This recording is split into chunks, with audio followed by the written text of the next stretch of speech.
money. And then you'll have $1 billion loan to Nigeria that they've paid like 80-something billion on now.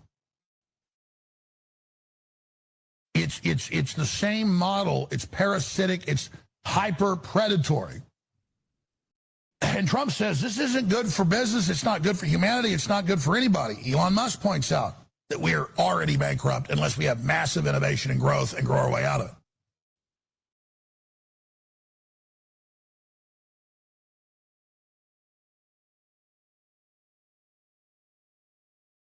Yeah, Trump has had the headquarters locked. First, he shut them out of their computers Friday so they couldn't erase data.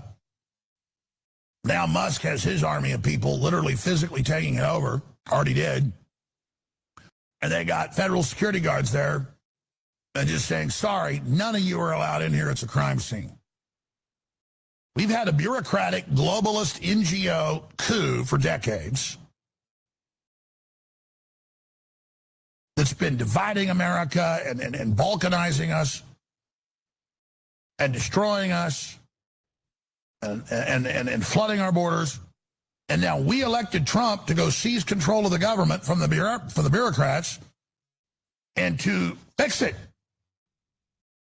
And you can have Chuck D. Schumer and Adam Schiff say it's illegal. No, it's not. It's all totally constitutional.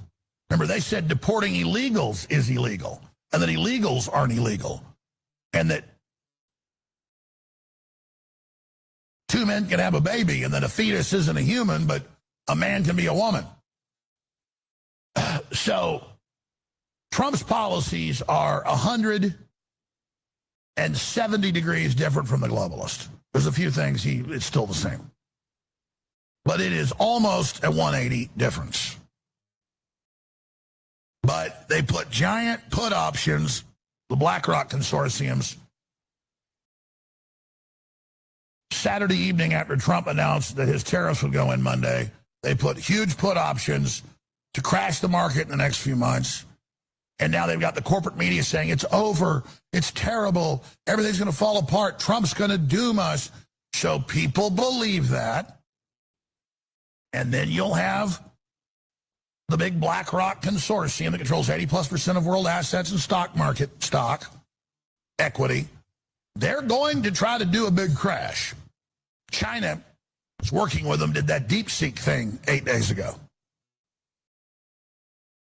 And I told you this was coming, and the Federal Reserve is going to lower rates for Kamala. Oh, for Trump, we're going to raise them. And they said, we don't care what you say. You can't fire us because we're private. Well, you're an act of Congress, though. You can have your charter pulled from your ass. Or shoved up it. So if you want to be bullied, you want to be enslaved, you like the way things were going before, bitch and complain about what's going on. But Trump came out and said, listen, this could be painful. He goes, I'm trying to get everybody in line who's been screwing us, and if they're smart, these are good deals. But he says, I mean, he put out statements today. He said, but you want somebody to go to war for you, I'm doing it. Nobody ever said getting out of a bad situation is going to be easy. But I liken it to a woman who's got an abusive husband that's broke her arm and broke her jaw and put cigarettes out on her and beats her kids. And at a certain point, you just got to run off in the middle of the night and never come back, or leave when he's at work. And he might try to find where you go and come shoot you. You know what I mean? I mean that's what this relationship is. So, but you'd think it'd be all over the news right now that Mexico just capitulated. And Trump knows they can play games. So he said, it's on hold for now to see if you actually go through with it. And you look at the demands he had, put your military on the border, go after the cartels that are manufacturing the fentanyl, and just a few other things, and let our goods into your country. And she says, okay, because we hold all the cards. He says to Panama, hey, we built that. You're supposed to let our ships through in the agreement, U.S. military ships, for no cost. Jimmy Carter gave it to you and lets you administer it. And now you've let China take it over, and they were signing a deal to let China's ships, all of them, go through free. All Trump's saying is our military ships, which was the original deal. So just like J.D. Vance said over the weekend, retaliation from Canada, Mexico, and China? Oh, we've already seen the retaliation to us having horrible leaders that sold us out because they've made their deals with China and Mexico and everybody else. They've got their factories over there. They don't want business over here. That's the globalist model.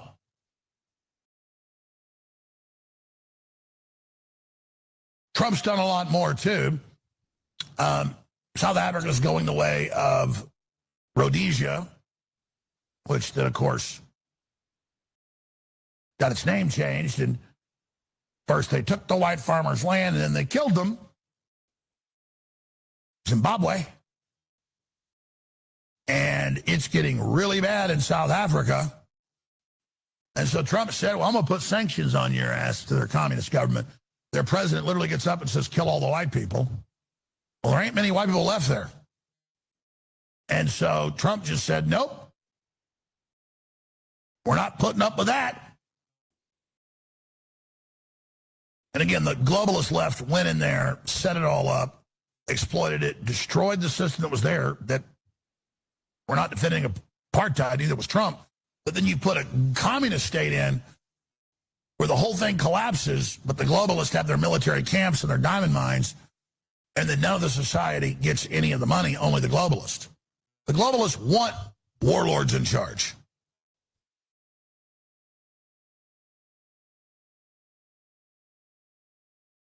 So that's coming up. We're going to go to break. I'm going to look at how they plan to strike back, what's happening inside these different federal agencies. Report of the United States government from the U.S. Treasury. I much prefer the version from the Government Accountability Office. It's the same report, but it's got 10 pages added to the beginning of it that are addressed to the President, the Senate, and the House of Representatives.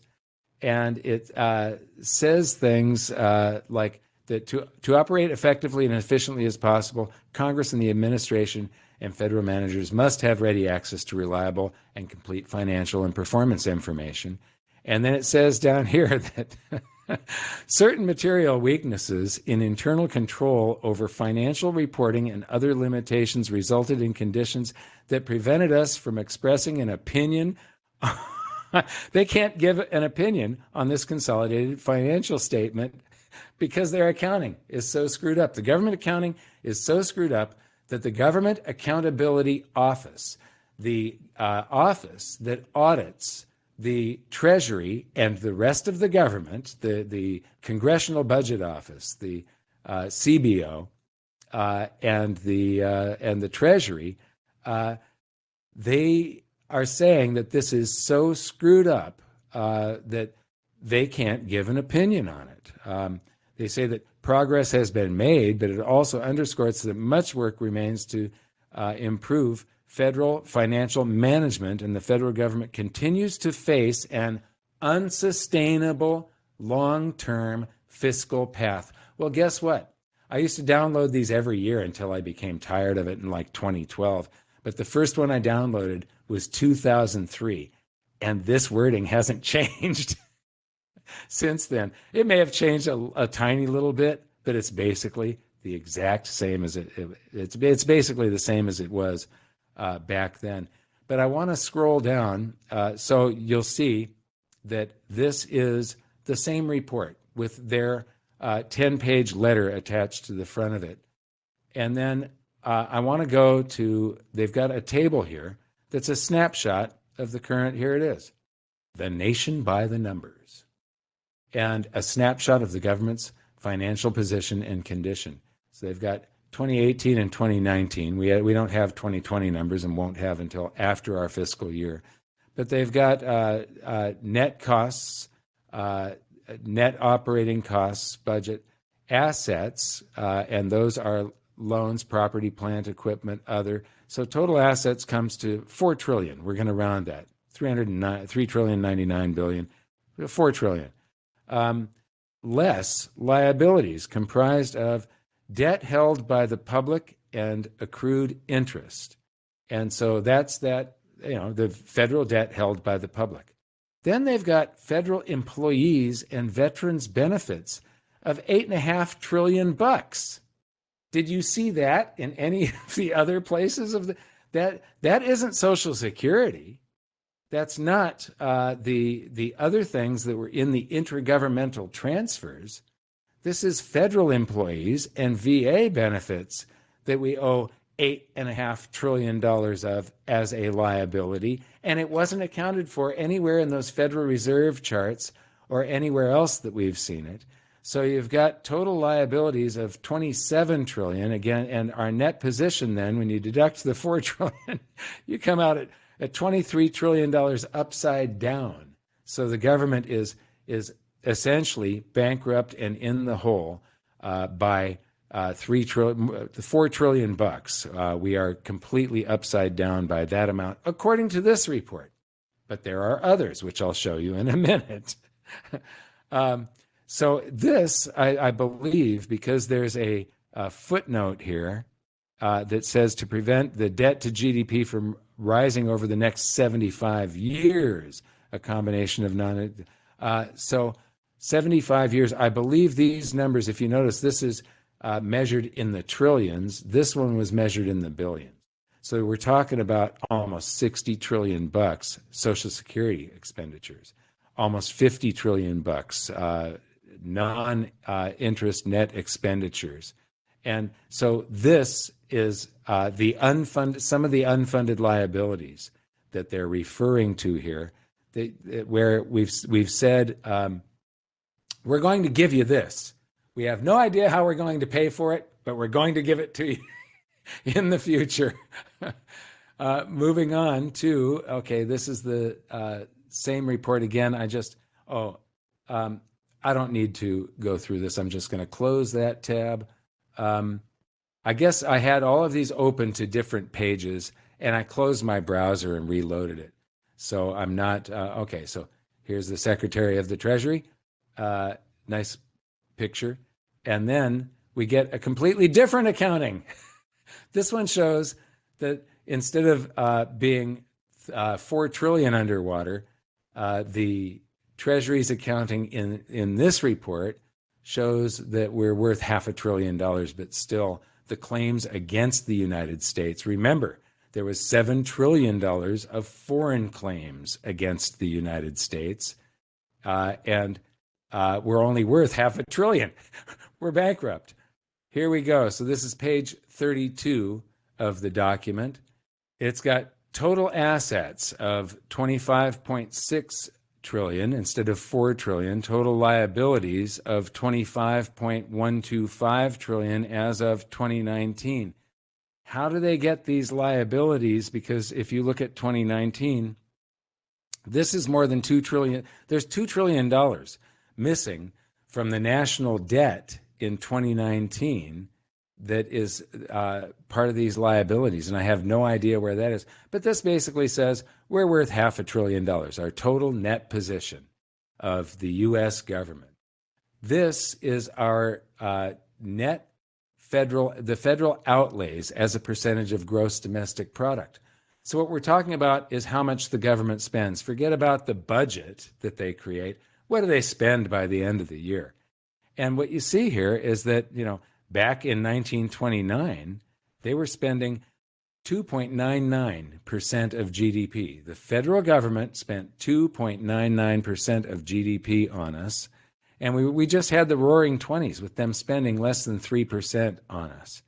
And then even during the Great Depression, we're talking about 8.5% roughly, the average during that. Then we get to World War II, and it goes up to 40% of GDP. So we're doing huge deficit spending here. And then we get to the point, remember, I said that we'll get to the taxes in just a moment, but the top marginal tax rates in this period where they're spending about, probably 16 average or 17, let's say 17% of GDP up until the mid-70s. and then it jumps up to roughly 20%. There's a little dip here during the stock market boom of the late 90s. But then it settles back in on 20%. So you could just sort of average this from the mid 70s at 20% and before the mid 70s at about 17.5%. And then you take a look at the federal government's income. So these are the receipts as a percentage of gross domestic product. And remember, they're spending 20% here, but the income is 16%, 17%, 19% during the years when we had the big stock market boom, the internet, the tech bubble. But we can say that these years here average 17.5%. CoinGoldBox AI is redefining the banking sector with its advanced AI as a service solutions. Experience intelligent automation and predictive analytics that transform banking operations like never before. Unlock capabilities such as automated risk assessment, fraud detection, and personalized banking services. Stay ahead with real-time regulatory compliance monitoring and optimized global transactions. Reduce cross-border payment processing times with AI-driven market analysis for wealth protection. Benefit from tailored AI solutions designed for risk management, smart operations, and customer engagement. Enhance security and efficiency with CoinGoldBox's secure integration and scalable AI. Join us in revolutionizing the financial world by choosing CoinGoldBox AI today. Welcome to SecureBankBox, your all-in-one digital banking solution.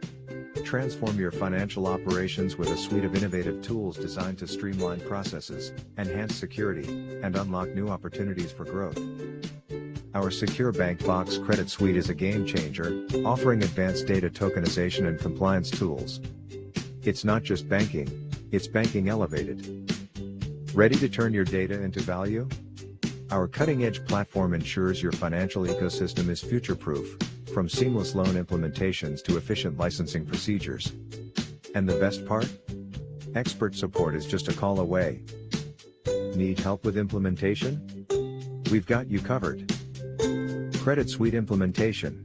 Call our main office at 904-593-4329. Loan assistance.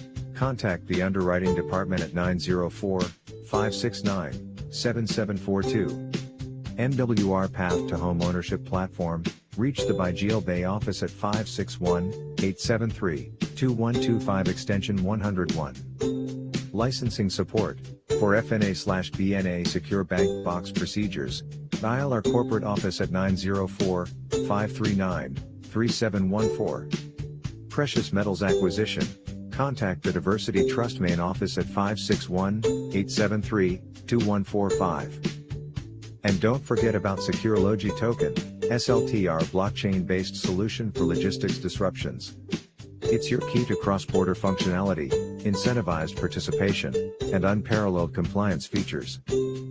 Secure Bank Box, where innovation meets security. Call today and revolutionize your financial journey. Introducing Crypto Notarize, the SaaS platform revolutionizing decentralized finance with cutting-edge cryptographic notarization. Experience unparalleled security as we merge military-grade protection with enterprise-level functionality. Harness the power of blockchain technology for tamper-proof documentation and effortless automated compliance. Our platform offers seamless token lifecycle management across multiple blockchain networks with advanced smart contract capabilities. Navigate large-scale operations effortlessly with AI-driven compliance tools and Layer 2 scaling solutions. Benefit from high transaction throughput multi-token support and cross-chain integration with our robust technical infrastructure. Join a community-centric governance model designed for strategic growth and enhanced ecosystem integration. Crypto Notarize, paving the way for a scalable and secure future in the dynamic world of DeFi. Greetings, greetings, greetings. You are now tuned into The Vault. Trust, Christian, own nothing, control everything. Thank you for tuning in live, listening to replay. Always appreciate everybody that tunes in live, listens in the replay. This is The Vault. Poor people don't need trust. Appreciate you. The Vault, episode 653. Appreciate everybody. This is Trust Christian speaking, and just really excited right now. I've got a bunch of enrollees in trustee training. New Year's been a great year so far with the families that we're working with right now, and looking to continue to work with the families that are enrolling. We actually do have a special going on over at the vault, so feel free to reach out, Christian@trustchristian.com. Once again, Christian@trustchristian.com. So this episode can be slightly controversial. It's obviously an attention grabber. This is for people that reach out to the vault and they say, I don't got no money for a trust right now. So let's talk about it. Poor people don't need trust. Who's poor, Trust Christian in the vault? People that can't afford the contract. It's that simple. Oh, I want to be in the private sector, but I don't have any money. Poor people don't need trust. Trust Christian, I'm working a job. Oh, okay. Interesting story. So they got a job. They're making 60K, 80K. Poor people don't need trust. Oh, Trust Christian, I can't believe you saying that to me. My family, we come from a place and we want to be in a better place. Don't you think we should know this information? Look, we sit on the line every day with people reaching out about trust. And then when they hear that there's a price associated with it, that's when tunes change.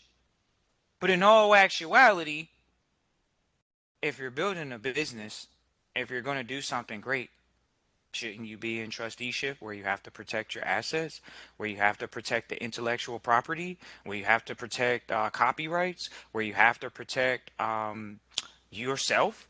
How do you protect the money? Well, that's why you're in trusteeship. Because of asset protections. So you're in trusteeship because you want an asset. Oh, excuse us. Because you have an asset to protect. Poor people don't have assets to protect. Because if you have an asset to protect, you protect every time. Now you think about this. People say all this stuff about buying a house, buying a house, buying a house. It's an asset. They got insurance on that asset. Correct? Right. Your insurance for the assets is the trust. It's a form of insurance for the assets. But if you have no assets, you don't need a trust. So they reach out and they say, oh, Trust Christian in the vault, I'm looking to start a business. You don't need a trust. Trust Christian, what you doing? Don't you think we need to be in trust before we get into business? Look, we done did this long enough. We are comfortable with saying that's not our ideal trustee. You got to have something that you could lose. That's why you're going to protect it. That's why you're going to invest in a relationship. That's why you're going to invest in the document. It's an investment. You're not spending money for a trust. Oh, Trust Christian Vault, I don't know if I could spend $3,000 for a trust. That's right. You shouldn't be spending $3,000 for a trust. You should be investing in asset protection. Should be investing in a relationship. Poor people don't need trust. Trust Christian, I want to trust Christian to vote. For what? For what? Oh man, I starting a business. So then what's the point? You have no asset to protect. That's why people get in trusteeship. We get clientele. They have $1 million. We get clientele. They have high income. They're looking to protect that. They protect it in trusteeship. But poor people don't need a trust. They just don't. They come on the line. They just want information. It's like you could almost ask, are poor people poor? And how you going to be poor and you got all the right information? Oh, it's going to catch up to me, Trust Christian in the vault. Sure. Sounds great. But poor people don't need trust. That's just the facts. Trust Christian in the vault. How does this going to help me and empower me? Well, it's going to empower you because you're going to find a benchmark that says, this is my number for asset protection. At what point do you need asset protection? That's the question. At what point do you need asset protection? When you have an asset, one. Yeah, a lot of people would say that. So we talked to a trustee the other day, and we were talking to trustee. He said, well, we come from an environment where sector-wise, trusteeship-wise, that the mentors, once again, they would say you don't deserve to be in trust unless you have $1 million. That's the sector we come from. People that look like you tell you you need to have $1 million to implement the information. They're telling you that, but it's not true. Anybody can have a trust, right? Right. Poor people don't need trust, though. Poor people don't need trust. So if you associate yourself with that category of people, you don't need a trust. We have mentors tell us the benchmark. Oh, you should have $1 million before you go into trusteeship, trust, Christian, and vault. Okay. Poor people don't need trust. Because when you're in trusteeship, you're dealing with the insurance. When you're dealing with the insurance, that deals with asset protection. When you're dealing with the insurance, that is a trust contract. We're not giving legal advice or financial advice. It's a contract. The insurance is a contract. It's a private contract. So it's similar to a trust. Most people don't even know that insurance is considered a private contract. They can't tell you that in the public. They don't tell you that in the public. But the insurance is a private contract. Specifically the ones that we deal with. So it's not legal advice or financial advice. Specifically the ones that we deal in. It's a contract. If you know it's a contract, then you know it's private. But we know it's private because we know it's a contract. And not all contracts are private, but specifically the insurance ones are. We know that. We work with our clientele and we talk to them about that. So they can have that confidence in that. So they understand that they can lose something. They got the insurance to protect an asset because they want to protect it from a loss. And when they lose it, they can replace it. Trusteeship, same thing. You're in trusteeship, so no one can steal assets from you personally. Because you're in a private contract now. See, you were in a public contract with the public, the social. Think about how many people are in love with the social. They coming from a poor people mentality. Trust Christian, you trust Christian and vote. You the one that's a business owner. The rest of us, or the ones that reach out sometimes. I just gotta build a. What they say? They'll say things like, "Oh, trust Christian vote. You know, it sounds easy for you. For us, you know, I'm just getting into this." Well, you gotta study. Well, you gotta invest in relationships. Well, you gotta invest in information. Then what happens when you come to realization, dang man, I need some money to make some money. You know, I need to have money to put in a trust. That's the question. Oh, trust Christian and vote. I need a trust. How do you need a trust? You don't have no money to put in it. This is real conversation. Oh, trust Christian and vote. I don't have any money. Well, then why do you need to be in trust? Because I want to know about it. Because I know I'm great. That's true. Yeah, I know I'm great. I was built for greatness. The money got to catch up. Oh, so let's break that down and talk about it. So your family, the family in general, comes to someone like you and they say, okay, you have skills, you have talents, you have abilities, but we're going to pay for you to be in trusteeship. That means we pay for you to get an education or we pay for you to get into the structure. That's what Trust Christian's family did.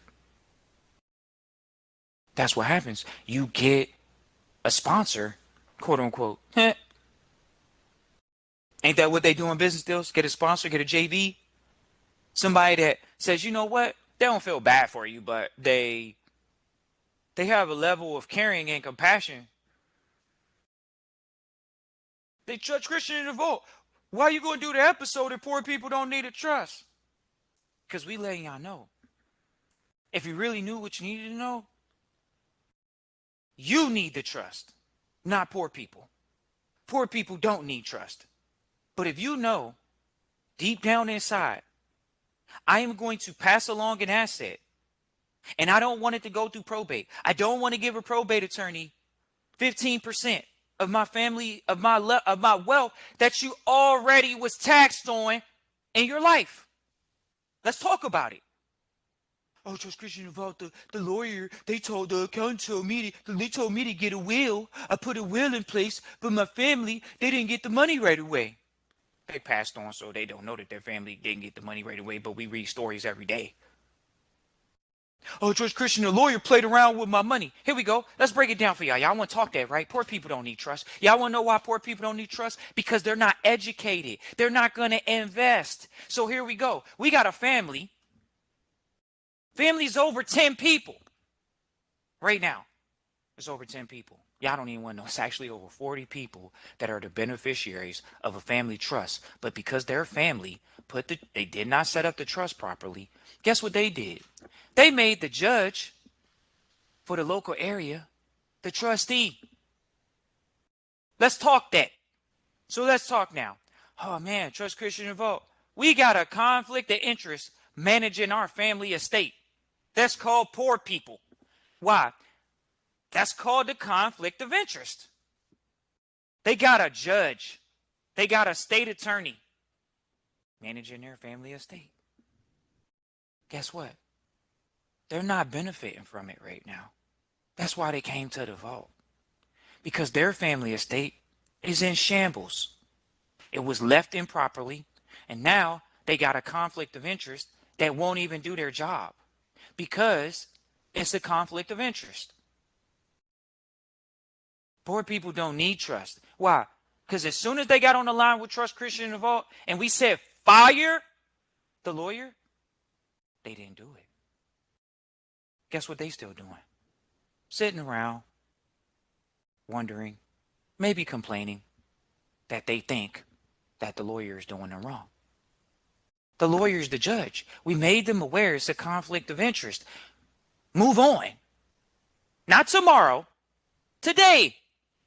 You think they're going to do that? Y'all think they did that? Come on now, ladies and gentlemen. How could we move on from the conflict of interest lawyer after Trust Christian made us aware of that for free? But the lawyer's charging us. We're going to go with the guy that's charging us because, we like paying people for nothing. Poor people mentality. We like free lunch. Poor people mentality. Poor people don't need trust. These people are sitting on an asset. See, they're mentally poor, not physically. They're mentally poor. They don't know that if you have land, you have an asset, we can borrow against it, and we can fire anybody that doesn't do their job. But because there's so many poor mentalities at the table, we don't know what our power is. We don't know what our responsibility is to each other. These people are playing with their grandchildren's and their nieces and nephews' money because of their ego and their ignorance. But then once you start getting the information, what's the line? Y'all know the line. When you know better, you do better. Trust Christian in the vault. That's not true. We just made them aware. They actually made us aware that the lawyer and the judge is the same person for their case that's actually doing a disposition of land. Y'all could sit here and listen to the vault every single day. Don't think this is the first horror story. It's one of many. And it happens every day. Trust Christian for real. Look. Y'all could say that, okay, they're in some remote area of the United, not going to make negative about the United States. It's just they're in the United States, whatever. Oh, George Christian, they're in the United States in the middle of nowhere. This usually doesn't happen in bigger cities, but it can. It's happening in a smaller city because who's going to find out? Who are these poor people going to report to? They don't know how to do the report because if they did, they would have fired this person. They're the judge and the lawyer. It's called the conflict of interest. No, Trust Christian. We're in the middle. We're in the sticks. We can't find someone else to do it. Oh. So do you think that's because of money? Or you think that's because lack of competency in your state? And everybody's going to have a reason or an excuse. But in all actuality, it's cost. It's money. It's money. You don't want to explore options? Money gives us options. So we will have more options to dispose of our land to make sure that we're getting what we need to get, making sure our grandchildren are getting what they need to get, making sure our nieces and nephews are getting what they're supposed to get. There's over 40 people in this trust. 40. Some of them are active, some of them are not. We didn't agree on anything yet, Trust Christian in the Vault, so we're stuck. We've been waiting in probate for over 5 years. No, that doesn't happen. Yes, it does. Your family has left you an estate. Your family has left you an asset. And guess what? Who stands between that? A document. An attorney.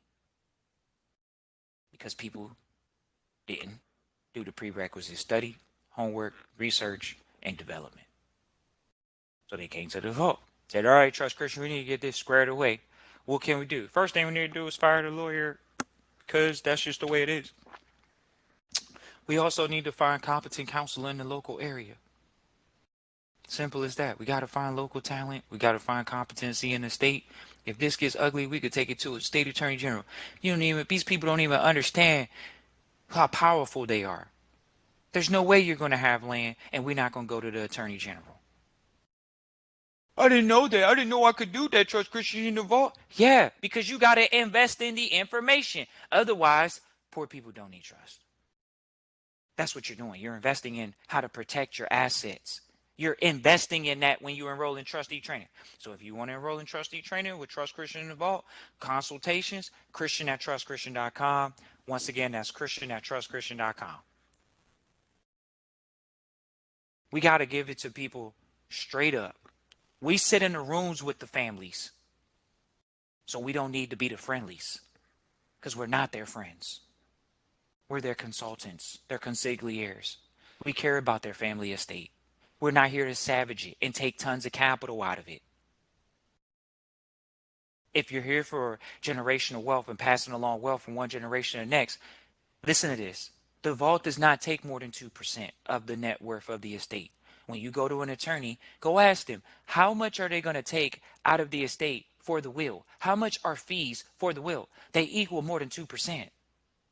They equal more than 5%, traditionally. Poor people don't need trust because you got to be able to afford the lawyer and the will and probate. Poor people don't need trust. So who needs it? The ones that have something to lose. Trust Christian in the Vault, I've been wanting that information for so long, but I don't think I should have to pay for the information. Are you going to pay for a trust? Yeah, then you're going to pay for the information. The only difference is at the vault, we provide consultations and we provide training on docs. When people send us their doc, we break down the doc. We go over it. There are many people that reach out. They don't know who's the grantor. They don't know who's the beneficiary. They don't know why they're in an irrevocable or revocable trust. We talk about that. We go over that on the consultations. It's that simple. Christian@trustchristian.com. Poor people don't need trust. Really, Trust Christian Vault? We used to be a fan of people protecting assets at the vault. We used to be a fan of people knowing their options. Trust is just an option, like a LLC or a C Corp. They are public trust, just like they're private trust. So what difference does it make? What difference does it make? And so we appreciate everybody for tuning in live, listening to replay. But if you're going to reach out to the vault and say you don't have any money, then you poor people don't need a trust. You got to have money. Are we saying you got to have tens of thousands, millions, whatever? No, we're not saying that. But how are you going to get into a vehicle and you don't have a car? I mean, you don't have no cash. People done reached out to the vault. Oh, Trust Christian, can I start a trust with a promissory note? So when you bought groceries the other day, if you bought groceries, did you use Federal Reserve notes or a promissory note? Well, the dollar's like a promissory note. But hold on, did you use that to pay for the groceries? No. Then no, the vault does not accept promissory notes. That's really simple. Promissory notes are in certain environments because they are a conditional condition to pay. So that's not how the vaults operate. If you want to move in that capacity, go find organizations that do that. How you gonna start a trust with a promissory note? That's poor people mentality. Poor people don't need a trust because they want to start a trust with a promissory note. A promissory note, trust Christian in the vault? You trying to start a trust with a promissory note? We got trustees that come to us talking about they gonna issue a security, but not gonna get it validated by a securities agent or have a securities agent look over it. What you talking about? Poor people mentality. Poor people don't need a trust because they get into trust and they think things are going to be free. What is free? The trust contract? Knowing how to operate it? What about finding good lawyers, good accountants? They come to us all the time. Trust Christian, the biggest concern I have is I don't want to mess up the accountant. I got to find a good lawyer. I got to find a good bookkeeper. You think that's going to be cheap? And you think about it. LLC, C Corp, regular base model entities, right? Right. You think that's going to be cheap? Because the base models, whatever they're charging, you should expect more with trust, right? It is going to give you a greater level of asset protection, right? It is a more superior vehicle, right? So wouldn't the cost be associated higher, right? Simple as that. Poor people don't need trust because you got to be able to afford the maintenance for the vehicle, right? The lawyers, the accountants. Poor people don't need a trust because they don't have a wealth mentality. They don't have an asset-based mentality. They have a liability and spending mentality. And the way that an individual can transition from poor mentally is by having a dream, having something you need to go after, which is an asset, an idea. And when you have an asset or an idea, then we flush it out and we'll make it a point to protect it if you feel it's valuable to protect. Because once you feel it's valuable to protect, what are you going to do? You're actually going to you're going to protect it. You're going to find ways to protect the asset because you know it's valuable now. Same thing with people. I have a great idea. I have a great idea. If your idea was so great, wouldn't you protect it from the beginning, not somewhere through the middle? If you know this is that thing, it's the number one thing. You know it in your heart. You have to protect it first. Why? Because you hear all the time about successful people or people that have businesses. Next thing you know, somebody stole stuff from them and they didn't even really get it off the ground, or the other person that stole it took it to the next level. Why? Because they understand, because they didn't protect it. Asset protection comes first. It actually comes before the money. Form comes before the substance. Are you in a position to be a trustee? You know how many people reach out to the vault? They're not, when we say in a position, if you don't know something, you got to learn it. You know what I mean? You know how many people come to the table, they truly don't want to learn. When we say learn, you got to pay for the information in the relationships. That's what it is. It's just what it is. Especially private trusteeship, where it's just private information. A lot of information is not shared over the internet. Like, people literally reach out to the vault and think that they just can Google the rest of the stuff off the internet. Like, if that was the case, happy searching. This information is circulated in private rooms. It's not circulated in the internet. It's just not. This information is shared through private publications, through private relationships. Simple as that. So when poor people think, oh man, how come they just don't give me the information? Even if they gave you the information, are you going to do any work? What do you need a trust for if you're not going to have any asset to protect? The one that you built or the one that you have? What do you need a trust for? I heard the information trust Christian Vault. That's great. Some people say, oh, I have a dream. Okay. Well, we'll share this with you. When you guys come to this sector, or if you're in this sector, you all have heard this statement before. It's called, how much skin do you have in the game? How much skin do you have in the game? Well, how much money have you invested in your private education? How much money have you invested in your private education? We're going to go ahead and tell y'all. Poor people don't need a trust. Poor people are the ones that send student loans, and they going to come to the vault, and they wonder why they got to pay for a private education when they got a whole education that's in the public for free, and they barely paying on the student loan, and almost wishing and praying every night for a student forgiveness program. You hear the mentality? Why would you need to be in trusteeship when you got student loans? Now, we're going to go ahead and bust this down for y'all. If you don't claim any money. Trustees have come through. We're about to give y'all a real situation. They get consulted. How do you claim money when you don't make any money anymore? Because you work with Trust Christian and Vault. Oh, Trust Christian and Vault, I'm in business. And, yeah. I don't take a salary anymore. Oh, okay. So, doesn't sound like they paying student loans because they don't have a personal income anymore. That's what happens. So, oh, Trust Christian and Vault, I've been working so hard. I just don't want to pay these student loans. This is literally what they say. People have come to Vault and say they don't want to pay them. People come to Vault and say they want to figure out how to not pay it right now. Trusteeship.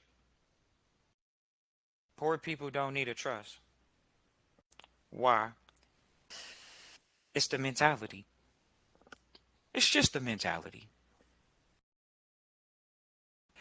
When you're in trust, you present and you see value. You have something to give. We know this will be a controversial episode. It's just the truth.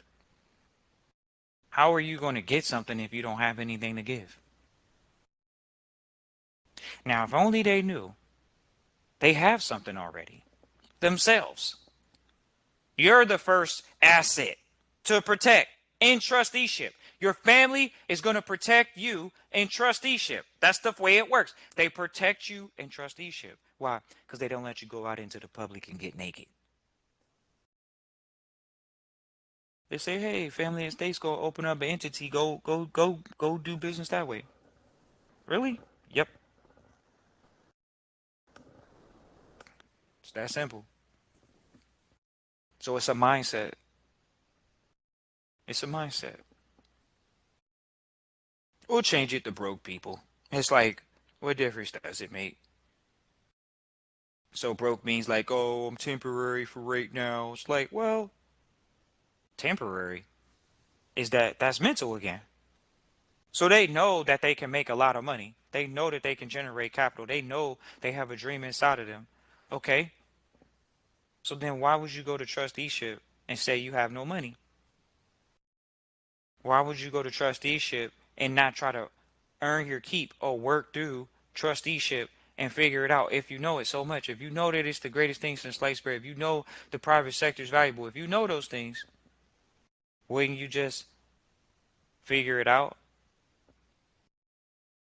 We know many people, they reach out to the vault and it's a challenge for them. Like, oh man, I gotta figure it out. Well, what are you figuring out?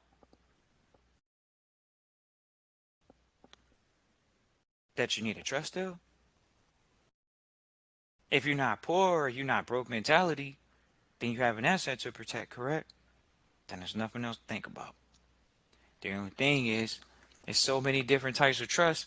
Which one you gonna get into? So many different types of companies out there. Who you gonna go with? Well, that's why you get a consultation from Trust Christian in the Vault, so you can find that out and isolate it. Because at the Vault, there are times where, yeah, we might tell somebody living is better in the public, and for that reason, that's that. So there are reasons why you're gonna be in public trust, and there's reasons why you're gonna be in private trust. But poor people don't need trust. We used to sit there with one of our mentors, thought he was being kind of mean. He said, oh man, You don't need a trust unless you have $1 million. It's like, man, you got to get to 1 million to qualify. Whoa. Now y'all see why it's a 1% tool. So, appreciate you for tuning in live, listen, replay. Christian at trustchristian.com. We're enrolling a select number of families right now, working with those families in specific. CoinGoldBox AI is redefining the banking sector with its advanced AI as a service solutions. Experience intelligent automation and predictive analytics that transform banking operations like never before. Unlock capabilities such as automated risk assessment, fraud detection, and personalized banking services. Stay ahead with real-time regulatory compliance monitoring and optimized global transactions. Reduce cross-border payment processing times with AI-driven market analysis for wealth protection. Benefit from tailored AI solutions designed for risk management, smart operations, and customer engagement. Enhance security and efficiency with CoinGoldBox's secure integration and scalable AI. Join us in revolutionizing the financial world by choosing CoinGoldBox AI today. Welcome to SecureBankBox, your all-in-one digital banking solution. Transform your financial operations with a suite of innovative tools designed to streamline processes, enhance security, and unlock new opportunities for growth. Our SecureBankBox credit suite is a game changer, offering advanced data tokenization and compliance tools. It's not just banking, it's banking elevated. Ready to turn your data into value? Our cutting-edge platform ensures your financial ecosystem is future-proof, from seamless loan implementations to efficient licensing procedures. And the best part? Expert support is just a call away. Need help with implementation? We've got you covered. Credit Suite implementation. Call our main office at 904-593-4329. Loan assistance. Contact the underwriting department at 904-569-7742. MWR Path to Home Ownership Platform. Reach the Bajeel Bay office at 561-873-2125 extension 101. Licensing support. For FNA/BNA SecureBankBox procedures. Dial our corporate office at 904-539-3714. Precious metals acquisition. Contact the Diversity Trust main office at 561-873-2145. And don't forget about SecureLogi Token, SLTR blockchain-based solution for logistics disruptions. It's your key to cross-border functionality, incentivized participation, and unparalleled compliance features. Secure Bank Box, where innovation meets security. Call today and revolutionize your financial journey. Introducing Crypto Notarize, the SaaS platform revolutionizing decentralized finance with cutting-edge cryptographic notarization. Experience unparalleled security as we merge military-grade protection with enterprise-level functionality. Harness the power of blockchain technology for tamper-proof documentation and effortless automated compliance. Our platform offers seamless token lifecycle management across multiple blockchain networks with advanced smart contract capabilities. Navigate large-scale operations effortlessly with AI-driven compliance tools and Layer 2 scaling solutions. Benefit from high transaction throughput multi-token support and cross-chain integration with our robust technical infrastructure. Join a community-centric governance model designed for strategic growth and enhanced ecosystem integration. Crypto Notarize, paving the way for a scalable and secure future in the dynamic world of DeFi.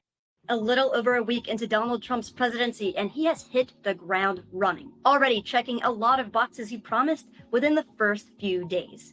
In fact, on day one, he signed more executive orders than the previous 5 presidents' administrations combined times 3. Biden did 9 on day one. In Trump's first term, he did 1. In Obama's second term, he did 0. In his first term, he did 1. And in Bush's first and second term, he did 0. Trump, second term, day 1, 26 executive orders. He's on a rampage. One day talking to the big billionaire lizard people in Davos at the World Economic Forum. Next, he's in California addressing the devastation from all the catastrophic fires. Then he's in Vegas advocating for no tax on tips. Back to the East Coast talking to families who lost everything from the hurricane. talking to military people. He's answering questions from any and everyone live and open on media outlets. He freed Ross Ulbricht, the creator of the first peer-to-peer Bitcoin marketplace, who was sentenced to double life in prison to be made an item out of by the FBI. There's been an unprecedented amount of transparency, lots to talk about, and likely a lot more to come over the next week. So let's keep it simple, straightforward, and discuss what's moving the crypto markets and what we need to be mindful of as crypto investors over the next few weeks and months. Hello, I'm Crypto Casey, and in this video, we are going to explore the executive orders Trump has signed up to this point that have to do with the crypto industry at large, statements Trump has said about Bitcoin and crypto, and other news moving markets. Let's hit it. Please be sure to check out our sponsors, GoBabyTrade, Uphold, and Crypto Wallets, Tangent and Ledger. If you're not using AI, especially in crypto, you're behind. Profit from the volatility of the crypto markets with GoBabyTrade, an AI-driven robotic crypto trader that trades 24/7 for passive income. Watch a video review here and join the free weekly webinar to learn more, which heads up, I will be on the February 12th one coming up, so be sure to be there. Store your money and manage crypto with Uphold, a Web3 platform that actually holds our money and crypto, doesn't lend it out, is the easiest way to buy, sell, and trade digital assets, is connected to 30 underlying exchanges, so we get the best prices and liquidity on the market. And make sure you own and use multiple cold storage hardware wallets. Tangent is super affordable, extremely easy to set up, only takes like 90 seconds, the size of a credit card, great for beginners. And Ledger Stacks and Flex wallets have extra security layers at the best discount on the market for our community. So scroll down and use the links below to redeem all the special offers they have for us. Sweet. All right, as we pointed out, Trump has been running around and talking a lot. So let's go through some clips together about things he's touched on that will directly affect us, both crypto investors and U.S. citizens at large, starting with his move towards abolishing income tax and replacing that stream of income by reverting back to tariffs on other countries. Check it out. America is going to be very rich again, and it's going to happen very quickly. It's time for the United States to return to the system that made us richer and more powerful than ever before. You know, the United States in 1870 to 1913, all tariffs, and that was the richest period in the history of the United States, relatively speaking. In other words, relatively. And they set up the Great Tariff Commission of 1887, and this commission had one function: what to do with all the money that we took in. It was so enormous that they had no idea. It was a blue ribbon committee. It was set up 1887, and what to do with all of the money that we had. And again, Teddy Roosevelt was a beneficiary, because when McKinley was killed, he took over this vast sum of money, and he did all of those national parks and all of the other things. And I'm not knocking him, but he was given a vast amount of money. And that was all made through tariffs. We had no income tax. The income tax came in 1913. As I said in my speech last week, instead of taxing our citizens to enrich foreign nations, we should be tariffing and taxing foreign nations to enrich our citizens. Does that make sense, right? Okay, so a brief history of income tax. When it was first created, it only applied to less than 2% of U.S. citizens. Now it applies to 100% of us. The classic, you give the government an inch, they'll take a mile. Basically, it was designed to enslave us and keep us poor. We've got income tax, sales tax, property tax, tangible property tax, estate tax, inheritance tax, capital gains tax. We've got the regressive tax of inflation, where our money is being devalued by reckless money printing of the Federal Reserve, which coincidentally enough, income tax was created around the same time the Federal Reserve was created, the United States' third private central bank. An entity designed and implemented to enslave the country via debt. Because, as we've learned numerous times on the channel, the president, via Executive Order 11110, signed by President John F. Kennedy, and Congress, via the Constitution, has the power to issue its own government-backed, interest-free currency. So why are we issuing debt in the form of treasury bills that the private central bank, the Federal Reserve, buys with money they create literally out of thin air, based on nothing? They type numbers into a database. They lend this money to the U.S. government with interest, which we now pay more on just the interest we owe on our national debt than military spending and everything else. Not to mention, the Federal Reserve is not a government entity. It's not federal. It has no reserves, and it answers to no one, not even the president. However, Trump thinks otherwise. Listen to this clip of Trump answering the question posed by a reporter. You said that you would demand that interest rates come down. Do you expect the Fed to listen to you? Check it out. the interest rates will come down. You said that you would demand that the interest rates come down. Well, I would put in a strong statement. Do you expect the Fed to listen to you? Yeah. Yeah, LOL. Okay, so a couple things to consider here. One, before Trump was elected, the Fed was saying we will probably have 1 to 2 rate cuts this year. Then after he was elected, not saying this coincides with Trump being elected, could be a coincidence with market changes. However, just pointing out that the Fed changed their tune to possibly 3 to 4 rate cuts this year. Either way, rate cuts are bullish for markets. They perform better as the cost to borrow money decreases when interest rates decrease. President Trump wants the markets rocking, and likely Federal Reserve Chair Jerome Powell wants to keep his position as the Federal Reserve Chair. Because although presidents technically can't remove them from their position, they are the ones that nominate and can renominate a Fed chair as many times as they want. Obama nominated Powell back in 2012. He was elevated to chair by Trump in his first term, renominated by Biden, and his current 4-year term ends next year. So he does have an incentive to keep Trump happy in order to be renominated. So we shall see. Let me know how low you think interest rates will go this year in the comments below. Cool. Next, we saw Trump launch a meme coin right before his inauguration. It went absolutely ballistic, like up over 4,000% in a day or two. Pure insanity. It's still unclear what he intends to do with it. The tokenomics are not the best depending on his plans for it. However, what is clear is that he raised a lot of money from the meme coin launch.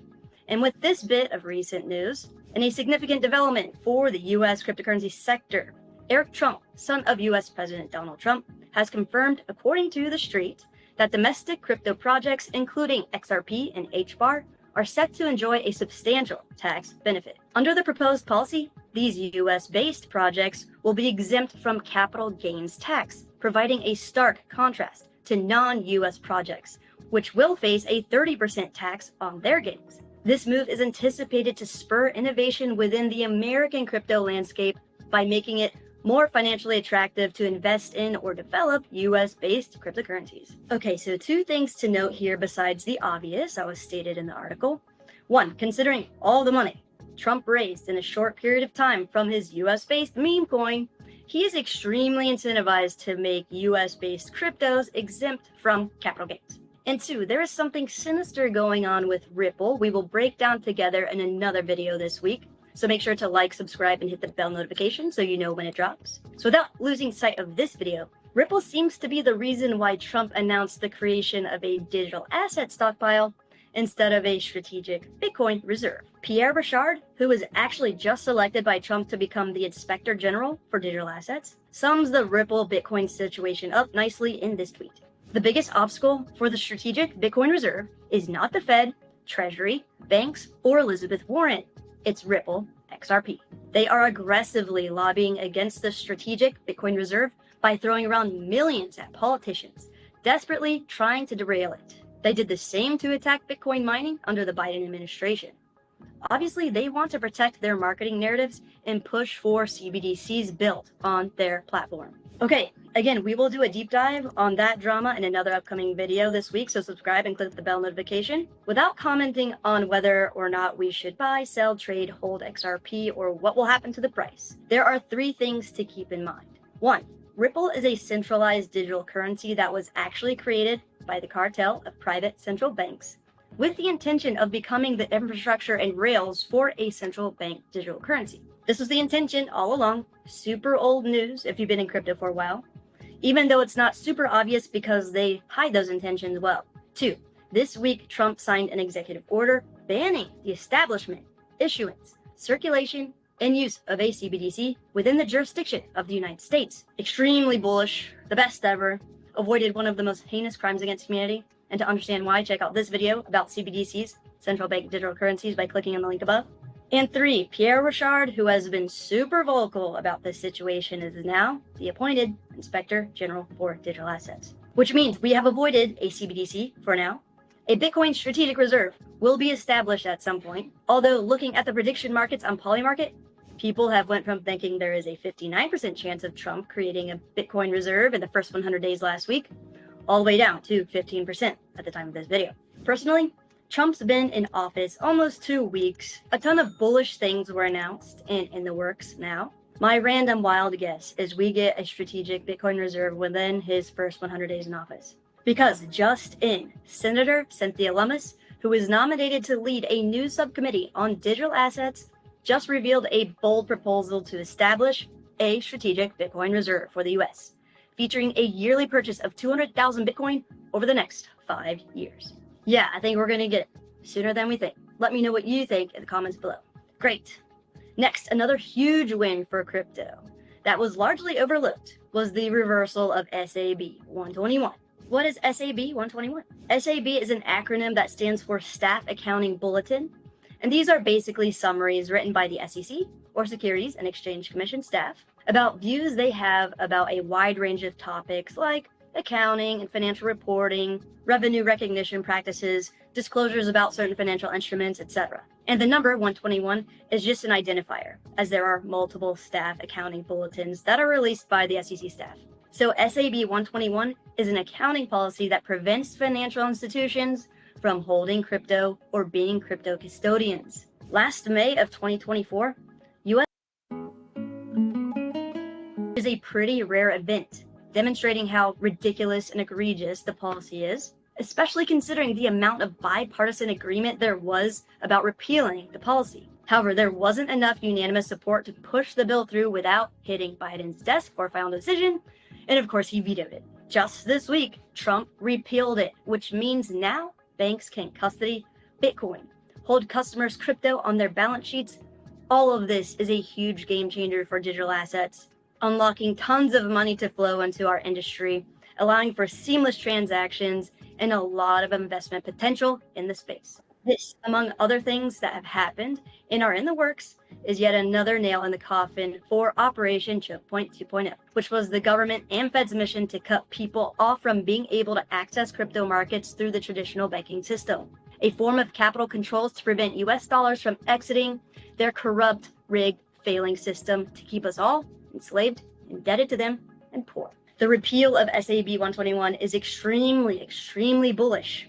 In fact, this was one of the things Michael Saylor, CEO of MicroStrategy, who has been buying Bitcoin like a maniac for years, said this would be a major catalyst for Bitcoin reaching $5 million per Bitcoin and beyond. Brilliant. Another thing that would be a major win for crypto when it comes to big institutional involvement this week, SIBO files for in-kind creations and redemptions on spot Bitcoin ETFs. Just days after NASDAQ's filing for BlackRock's Bitcoin ETF, SIBO joins the race. In-kind transactions could boost efficiency, liquidity, and institutional adoption. Bullish, especially considering the new super pro crypto SEC chair nominee, Paul Atkins, likely taking over soon, which comes alongside another major announcement from the Trump administration, which is the creation of a cryptocurrency task force to finally establish clear, straightforward regulations for the crypto industry so that people, businesses, projects, and entities building in the space can innovate in a safe regulatory environment, all here in the United States, attracting money, talent, and ultimately will help catapult the US ahead as a global technological superpower. So what kind of regulatory clarity can we expect that will benefit the space? Well, basically, it will provide us with guidelines for what cryptocurrencies are commodities versus securities that need to be registered versus cryptocurrencies that are just generally digital assets that do not need to be registered. With cryptocurrencies that are commodities like Bitcoin and Ethereum, as well as cryptos that will not need to be registered and can exist as they are as general digital assets, won't undergo that much change. So let's explore what cryptocurrencies that are deemed securities will likely have to go through. If a cryptocurrency under new regulations is a security, it will require registration with the SEC. And when it gets registered, consumer protections are built in, like disclosure of who the creators are and the insiders generally involved with the cryptocurrencies, and may even require a board of directors. We won't know yet until the task force gets to work. So just to give us an idea of how a cryptocurrency deemed a security may work, let's just say Trump's coin was deemed a security. Basically, we would be able to see everyone involved in its creation and launch. We would know the difference between crypto wallet owners that were issued or given a certain percentage of tokens before launch versus crypto wallet owners that chose to actively buy and invest in the token after launch. An interesting thing about this scenario is, unless the wallet holders were using some privacy protocol like Tornado Cash, anyone all of us could track all of their wallet transactions, all their buys, sells, trades, and what they send or receive, which would allow anyone, all of us, to track every other wallet they interact with. And obviously that could be a good or bad thing depending on the circumstances. For something like a Trump meme coin that was launched by the President of the United States, yes, I think that disclosures about the people involved and who was allocated what percentages at token issuance would be a net positive for us retail investors, especially any of us who are US citizens. However, for other types of cryptocurrencies like Bitcoin, it was definitely best that the identity of the creator or creators were kept anonymous because there was no person, people, or entity that governments or regulators could target, which may have resulted in Bitcoin not gaining as much adoption as we've experienced over the past few years. Another thing that is not a net positive about people or teams having to comply with compliance, rules, disclosures, and regulations that securities have to abide by is that it is very time consuming, expensive, lots of work, therefore stifles innovation, creativity, and slows down adoption and development of new technology. And it would cause money, talent, new technology, and enterprise to flow into other countries with more favorable regulatory environments. Because at the end of the day, crypto is global, decentralized. Anyone, anywhere can launch a crypto project. So if the US makes the development process harder and slower, innovation will go elsewhere where it's easier. On the flip side, if some floozy TikTok influencer like Haktua and her friends launch a coin and then rug everyone, from a retail investment standpoint, if the cryptocurrency was deemed a security and they had to go through the compliance process before launching, anyone who got scammed would know exactly who the insiders were and who to file a lawsuit against to pursue legal action. So that would deter a lot of bad actors from launching a coin and rugging investors, which is a net positive. Another regulation we could see are lockup periods for any investors involved with a project who were issued tokens at launch, where insiders can't sell coins until like 180 days after the ICO or initial coin offering. And that would be a net positive for retail investors as well. Because as we can see, even with Trump coin, not saying it was Trump specifically, but people that were issued Trump coin at launch have already been selling and starting to take profit, which puts a damper on initial price action, enriches insiders, and hurts retail investors like us. And yet another interesting difference between cryptocurrencies deemed securities versus ones that are not is that crypto securities can only be traded on exchanges that are broker-dealers, like Uphold, for example. And broker-dealers have more consumer protections built in as requirements to operate than just cryptocurrency exchanges like Coinbase. At the time of this video, Coinbase is not a broker-dealer. Therefore, they cannot offer stock or security assets for buying, selling, and trading. They can just offer cryptocurrency trading. While Uphold can offer us access to crypto securities. In addition to cryptocurrencies that aren't securities, they also allow us to trade precious metals, fiat currencies, and allow US investors to earn interest on their US dollars, all while FDIC insured up to $2.5 million. And unlike other broker-dealers, crypto exchanges, and traditional banks, Uphold is a decentralized Web3 platform directly connected to blockchain networks with 30 underlying exchanges, which gives us the best possible prices for cryptocurrencies, way more liquidity when trading, and they also actually hold all of our assets.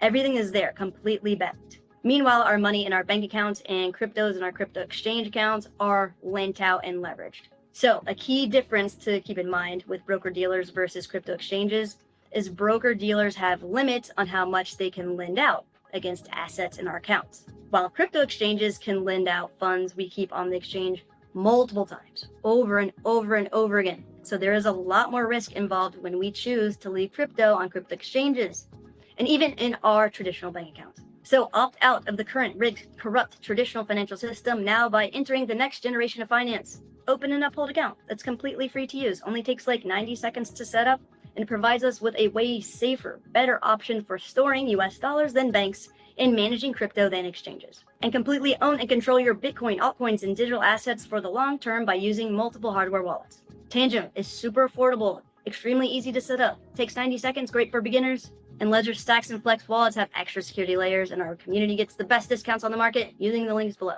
Cool. So the best case scenario when it comes to what regulations the new crypto task force establishes is clear, straightforward parameters that will determine which types of cryptocurrencies are securities versus cryptocurrencies that are not securities, That way we get the best of both worlds. And basically, aside from cryptocurrencies that are deemed commodities like Bitcoin and Ethereum, we will have two classes of cryptocurrencies: registered securities and digital assets in a broader general sense. Either way, regulatory clarity is coming. It could be a year from now before we see the first registered ICO or initial coin offering. And overall, it is very bullish for the cryptocurrency industry at large going forward. Let me know what you think in the comments below. And if you're actively investing in the crypto markets and not using AI, you are getting left behind. Diversify your investment strategies by setting up GoBabyTrade, the AI-enhanced robotic crypto trader, to start making passive income to build long-term wealth. It's literally a set it and forget it investment strategy. Sounds insane. However, I've been using it for over a year now, and tons of y'all have been absolutely loving it since we first explored it several months ago. So definitely take 1 hour out of your life to join us on the free weekly webinar every Wednesday to learn more. I'll be on the February 12th one, so mark your calendars. Also, if you'd like to learn more about how GoBabyTrade works to diversify your crypto investment strategies, check out this video. If you'd like to learn more about Uphold and how it is a way better option than banks and exchanges to store our US dollars and manage crypto, check out this video. And to get an exclusive $1,000 discount off of the 3-year license for GoBabyTrade, click on the link on the screen. Like and subscribe for more. Be safe out there.